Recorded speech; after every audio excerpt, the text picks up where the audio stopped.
Bonsoir à tous. Vous écoutez Citizen Lab Mauritanie, la plateforme citoyenne. Ce soir, nous avons comme invité Oumar Sy, expert en communication politique. On est à la veille de l'élection présidentielle en Mauritanie, prévue donc pour juin prochain. En perspective donc de ce grand événement, nous avons le plaisir donc de parler d'une thématique majeure comme la communication politique. Et tenez-vous bien avec un des experts du domaine, Oumar Sy.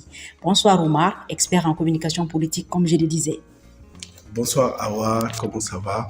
J'espère que nos internautes se portent bien et merci pour votre invitation. Voilà.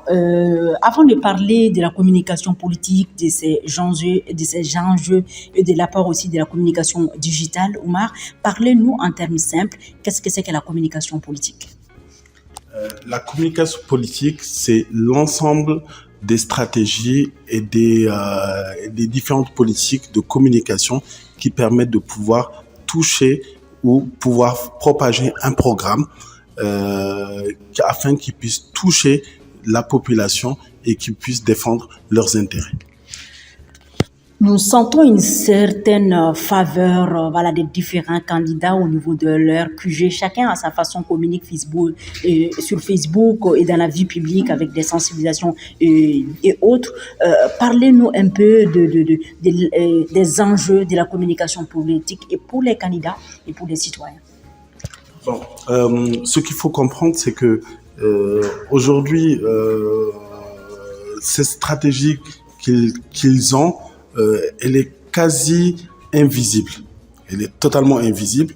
Bon, on peut dire que nous, on est au courant parce que on est à l'ère du digital, mais quand on consulte aujourd'hui, quand on se déplace dans différents quartiers et qu'on demande aux personnes qui se présentent, on sait il y a que l'ancien président qui se présente et tous les autres candidats sont méconnus. Mais est-ce à dire que les autres candidats n'ont pas d'approche de communication politique ou qu'est-ce qui fait la différence? Oui, en fait, je pense qu'ils sont mal entourés. D'accord? Donc, quand on fait de la communication politique, il faut être entouré de stratèges en communication. Et la base, c'est de pouvoir comprendre aussi quels sont les intérêts de la population et quelles sont les différentes problématiques que la population rencontre. Et c'est grâce à ça qu'on arrive à mettre en place un programme.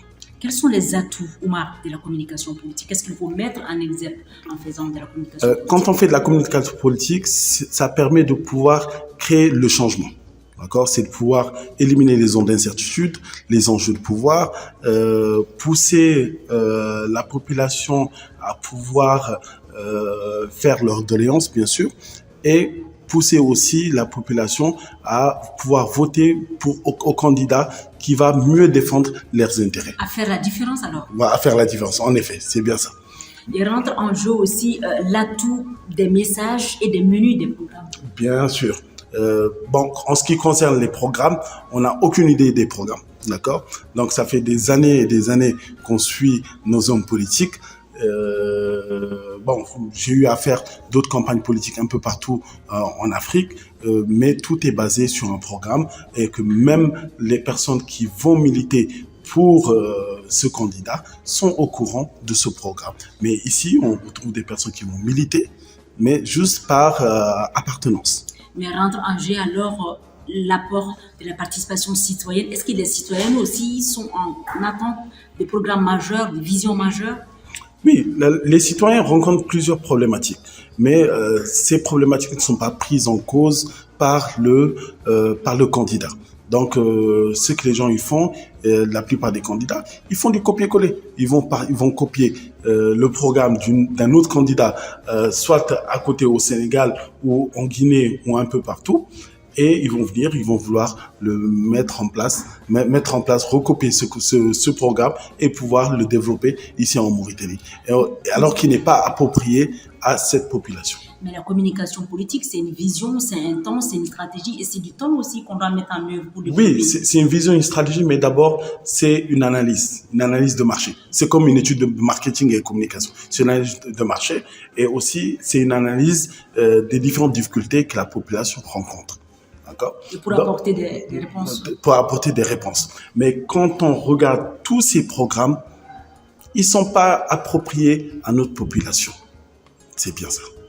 Donc, on n'est pas encore dans une ferveur de communication politique. On n'a pas encore pris en compte peut-être l'apport ou l'importance de la communication politique, selon vous, en Mauritanie. Oui, en fait, elle est quasi inexistante.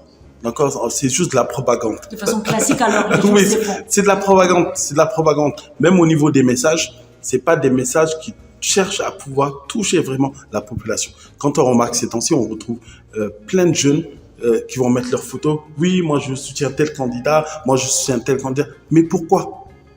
Est-ce qu'il y a eu un programme? On n'est pas au courant des programmes. C'est ça la réalité des choses. Et aussi, l'apport aussi de la communication digitale dans tout ça. Oui, aujourd'hui le digital est devenu primordial. D'accord?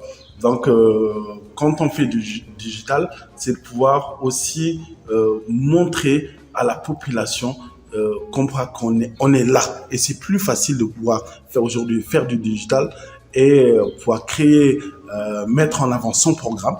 Mais dans tous les cas, au niveau digital, on n'a pas on n'a pas eu écho d'un programme, que ce soit du candidat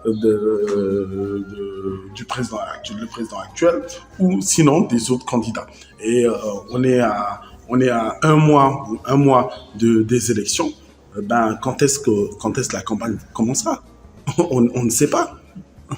Ok, Oumar, donc par rapport à tout ce qui a été dit, les enjeux de la communication politique, on sent qu'il n'y a pas encore une vraie ferveur de vision par rapport à la communication politique en Mauritanie. Face à tout ça aussi, quel est votre message aux uns et aux autres, et notamment aux citoyens aussi, pour la prise en compte aussi voilà, des visions pour pouvoir voter finalement pour un programme? En fait, moi, mon message, c'est de pouvoir choisir un candidat qui défend vos causes. Quand vous êtes dans un quartier là où, par exemple, vous n'avez pas d'électricité, vous manquez d'eau, vous ne mangez pas à votre faim et que les prix sont chers et tout ce qui va avec, c'est ce qu'il faut régler d'abord. Il faut choisir un candidat qui vous explique son programme. Mais aujourd'hui, quand on calcule le nombre de personnes qui partent voter, ben, on a un chiffre qui est très faible et les gens votent par appartenance ou votent parce que ils ont un militant qui fait partie de la famille. Donc on vote par appartenance. Voilà, c'était un entretien avec Omar Sy, expert en communication politique, qui a eu à accompagner aussi, à mettre en œuvre aussi, faire des sensibilisations et développer aussi des stratégies de communication pour des candidats d'ici et de la sous-région en Afrique, notamment dans le cadre de leur vision ou stratégie politique. Omar, merci d'avoir répondu à nos questions et à bientôt. À très bientôt. Et je rappelle que l'élection présidentielle mauritanienne est prévue pour le 29 juin.